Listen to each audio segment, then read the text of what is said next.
Casão, você decidiu abrir tua vida íntima assim? Já que é pra falar, vou escrever no livro, escancarar pro Brasil.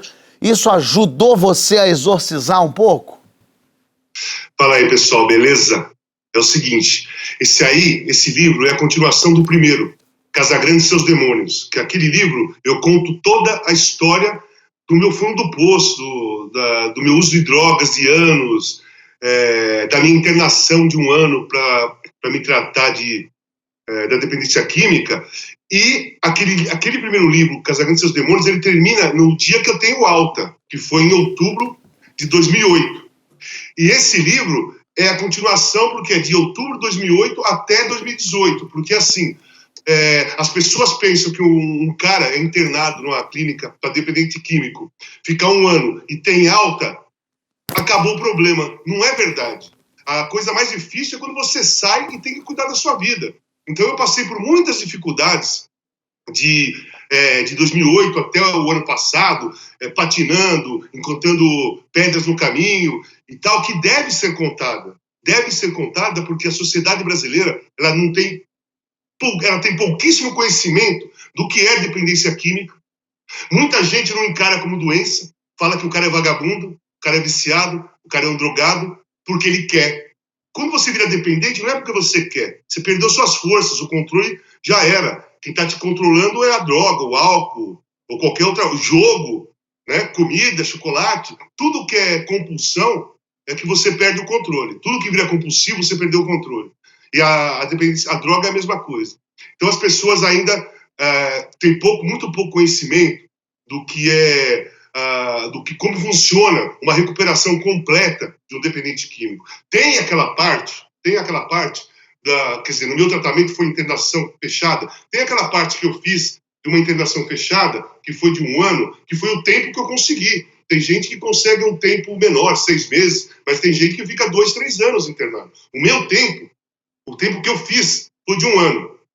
Eu tive alta, mas aí eu saí para a sociedade, né, meu? Saí para a rua. E aí eu tive um trabalho muito importante com AT, né? Acompanhantes terapêuticas, minhas psicólogas, elas iam comigo em todos os lugares, inicialmente, por 2, 3 anos, até eu começar a ficar um pouco mais seguro e tomar conta da minha vida. E esse livro, eu conto isso, né? E aí, é óbvio, nesse meio todo, meus amigos do rock, Nazi, Kiko Zambianchi, Branco, Nando, Paulo Micos, todo esse pessoal que fizeram parte da minha vida também, num momento difícil, que a gente curtia ali, eles estão contando como eu era e o que eles viam, né? E para mim esse livro tá sendo mais importante até do que o primeiro. O primeiro é um livro difícil, foi muito difícil ter escrito aquele livro, muito complicado, porque eu falo declaradamente de uma fragilidade que me levou para o fundo do poço e poderia ter acabado com a minha vida. E esse daí a progressão dele é diversa, é diferente. É a travessia da dificuldade para a sobriedade. Então é um livro que conta uma história legal. Ele tem temporariamente um final feliz, né? Porque a dependência química não tem cura. Eu tenho que ficar ligeiro, né? Até o resto da minha vida. Você encontra a sobriedade, encontra um equilíbrio, mas você não pode dar mole. Queria te perguntar o seguinte, velho. Se os problemas com o álcool e com as drogas começaram enquanto você ainda era atleta profissional, ou se começaram quando você parou e talvez em razão de ter parado, que a gente sabe que é uma espécie assim de primeira morte para um jogador de futebol, né? Você falasse um pouquinho quando que isso começou. Ô Francisco, obrigado por que você falou, os elogios, mas funcionou o seguinte, eu venho de uma geração, a minha geração, que é dos anos 70, eu fui e sou apaixonado pelo movimento dos hips, no final dos anos 60, e do rock and roll dos anos 70. Eu sou apaixonado, eu vivi aquilo, o meu estilo de vida é aquele, a minha filosofia de vida é aquela. Então, a droga nos anos 70, a propaganda era um glamour, né? Não tinha um movimento contra as drogas, um alerta com o que acontecia, quais eram os riscos, não tinha nada. O que se apresentava era que você fazia uma viagem, você ficava mais elevado espiritualmente, com uma criatividade maior, uma desenvoltura melhor, sabe? Com ideias criativas e tal. E, logicamente, eu segui, quer dizer, eu consegui tratar isso na internação, mas assim, eu sou muito fã de Janis Joplin, Jimi Hendrix, Jim Morrison. E eu, assim, dentro da minha loucura e da minha cabeça doentia, do envolvimento do que eu tive, eu só canalizei pro lado destrutivo. Aquele lado destrutivo deles me encantava naquele momento.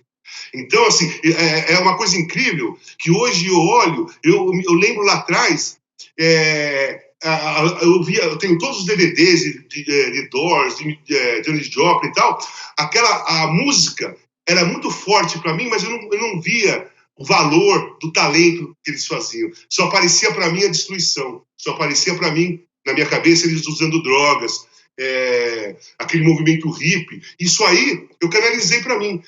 Cara, aí foi nesse momento que eu comecei a usar 14, 15 anos, fumar um baseado, sabe? Aí você vai, eu usei LSD também, e depois fui indo, aí, sabe? Fui crescendo. Eu tive vida dupla quando eu jogava futebol, vida dupla. No Corinthians, desde 82, quando eu voltei pro Corinthians, tinha 18 anos, comecei uma vida dupla ali. Eu treinava pra caramba, jogava pra caramba, mas era muito louco pra caramba. Era assim. A minha vida foi muito intensa. Eu sou um cara intenso. Né? Hoje eu sou um cara intenso com mais controle. A minha intensidade, ela é ligada para mim, eu ligo a minha intensidade para uma coisa, para uma luta, por exemplo, pela democracia, pela volta da democracia, pelo risco que a democracia está correndo. Eu deixo minha intensidade para lutar contra o racismo, movimento antirracista. Isso eu faço hoje. Mas naquela época, a minha intensidade era tão grande, eu era muito novo, que eu não conseguia separar a coisa. Eu era intenso 24 horas por dia em tudo que eu ia fazer. Então eu fui intenso também usando drogas. Fui muito intenso, né? E eu tive essa vida dupla que eu te falei, eu só fiquei parado de usar drogas, só parei de usar drogas na Itália. Eu fiquei 6 anos na Itália, sem usar drogas, era família mesmo, eu tinha um filho pequeno, depois nasceu outro filho, nasceu o terceiro na Itália também, eu me dediquei totalmente ao futebol e à família. Quando eu voltei para o Rio, para o Flamengo, eu também, tranquilo, fui morar, minha família veio, fui morar no Rio de Janeiro, joguei no Flamengo e tal, tranquilo. Quando eu voltei para São Paulo, eu voltei para o meu ambiente, né? Eu voltei para a minha história, e aí todas as coisas faziam na minha cabeça as lembranças de tudo que eu nasci, nasci aqui. E quando eu parei, aí sim, aí foi perda de controle. Porque aí você não percebe. Eu sempre falei assim, quando eu parar, vai ser legal porque eu vou fazer tudo o que eu quero. Pô. Vou parar, vou fazer tudo o que eu quero. Quando eu parei, eu percebi que tudo que eu queria era usar droga. Aí foi um problema, porque eu falava que eu queria fazer tudo o que eu queria, minha cabeça falava para mim que tudo que ela queria era droga.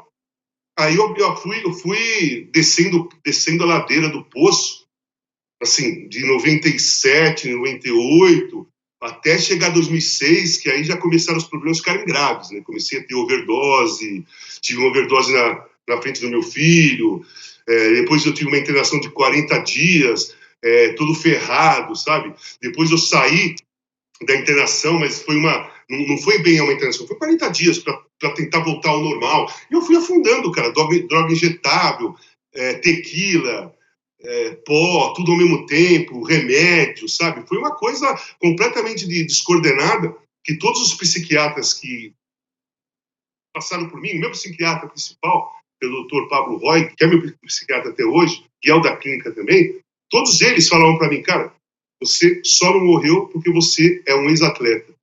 E você era um atleta de ponta e treinava muito. O seu físico de atleta realmente ajudou, então. E o meu coração era acostumado a ter batimento cardíaco alto. Porque eu jogava e treinava pra caramba, então meu batimento cardíaco era muito... Ele era acostumado assim. Só que a droga jogava o tempo todo lá em cima. Ainda bem que ele não resolveu parar, ele não resolveu... Eu falei, cansei. Ele não fez isso comigo. Mas eu sobrevivi em cima da minha força física mesmo. Por isso, assim, realmente você tem razão. Quando eu parei, a coisa apertou, porque falta adrenalina. E eu vou te falar uma coisa: não tem nada na vida, que substitui o o prazer imediato e a força, a energia quer fazer um gol dentro de um estádio lotado numa final de campeonato. Isso aí a sua mente, ela guarda. Isso aí fica guardado dentro da sua mente. E você não percebe que você tem isso dentro de você. Aí quando você para, você começa a sair, você fica procurando aquele prazer. Você fica procurando aquele prazer imediato do gol no Morumbi lotado, numa final de campeonato. E aí você não encontra. Mas quem faz isso para você? A cocaína faz. A cocaína falsamente, mentirosamente, ela te oferece isso. Um prazer imediato que você está procurando. Mas é uma mentira, que aquele prazer imediato que a cocaína te dá, não faz sentido, não está acontecendo nada para você ter aquele prazer. No gol, você fez o gol, a torcida vibrou, você foi campeão. Então, aquele prazer imediato que sobe lá em cima, ele é real, ele é justo, ele é honesto. O da cocaína não é. Essa situação de você falar e se sentir melhor é uma questão que é muito complicada. Eu aprendi isso dentro de uma internação.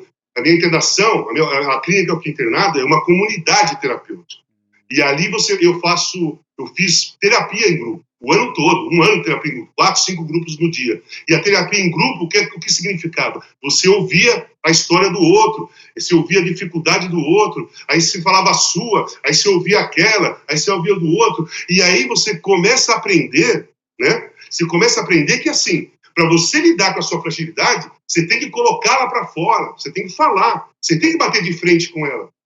O problema, se você ficar varrendo o problema para baixo do tapete, ele só aumenta. Por isso que as pessoas, quando se viciam em qualquer coisa, e você não assume, não consegue colocar isso para fora, o vício só vai aumentando, a dependência vai aumentando. E depois fica complicado de sair. Então eu aprendi dentro da clínica isso. Dentro da clínica. Isso em questão a minha dependência química. Mas aí eu fui amadurecendo e fui acontecendo mais coisas. E aí antes, uns 15 dias, 20 dias do Sócrates morrer, teve um programa na Sport TV que chamava Arena Sport TV, que era apresentado pelo Kleber Machado. E fazia muito tempo que eu não estava junto com o Sócrates em algum lugar. E nós fomos convidados para esse programa. Aí, de repente, no meio do programa, veio uma coisa dentro de mim, assim, muito forte, que eu virei para ele e falei assim, cara, você foi um dos caras mais importantes da minha vida. Eu te amo, cara. Sou apaixonado pela sua vida, sou apaixonado por você, sou um cara que te ama. Cara, depois daquilo lá, cara, eu falei, cacete, como eu me senti bem, bicho.